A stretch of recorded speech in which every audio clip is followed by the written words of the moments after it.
jam pa fjalë. Kur në jetën time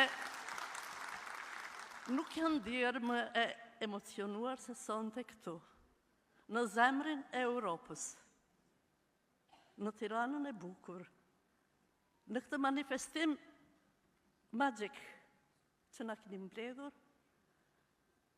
e të ndajmë historitë tona së bashku. Unë jam një nga ju këtu, por edhe një nga të gjitha ata mërgjimtar, cep më cep të botës, që dhimbjet për vendin ku e kemi lënë, e ku zemra e shpirti na është bërë robë, e mbajmë në sitar kudo që të shkojmë. Dhe e kemi kthyer në forcë. Forcë që të sfidojmë të gjitha barierat që gjenden në vetë huaj. Ndërsa mallin dhe mallëngjimin për gjuhën e nënës, e kemi kthyer në mision të shenjtë, që ta ruajmë, kultivojmë dhe pasojmë brez pas brezi, traditën tonë të bukur, ato veshje të bukura tradicionale që asnjë kombë nuk ka në sitarin e vetë, aq veshje se ka Shqipëria, Kosova, Arbëria, Greqia dhe trevat gjithë shqiptare. I nderuari president i Republikës së Shqipërisë, Bajram Begaj, i respektuari kryeministër Edi Rama, besoj që këtu në mesin tonë është edhe ambasadori i Republikës së Shqipërisë në Londër, Uran, dhe përfaqësues të qeverisë së Kosovës të pranishëm. Ky është një nder që më bën të krenohet dhe këtë shqiponj do t'ua lë amanet nipave dhe mbesave të mia.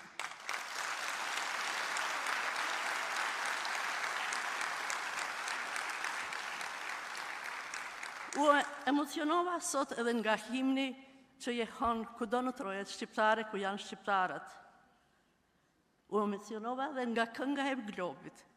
Mbesa ime që është 13 vjeçare, kjo ka qenë këngën e parë të cilën ja kam mësuar.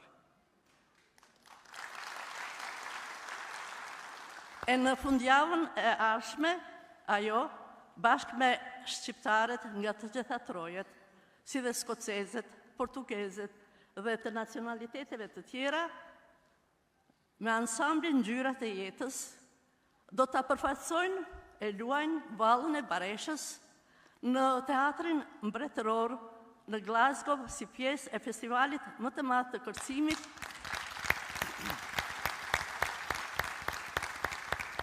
ku marrin pjesë Akademi të vallëzimit, të baletit dhe i vetmi grup që kultivon muzikën tradicionale dhe vallëzimin tradicional është ngjyrat e jetës, të cilën e kam themeluar vetëm 2 muaj mbasi jam evakuar në Skoci, jo me dëshirën time, po si refugjate e sforcuar për të lënë vendin në kampet e Maqedonisë, si dhe refugjatët të tjerë të cilët kanë pas kërkesa për trajtim shëndetësor.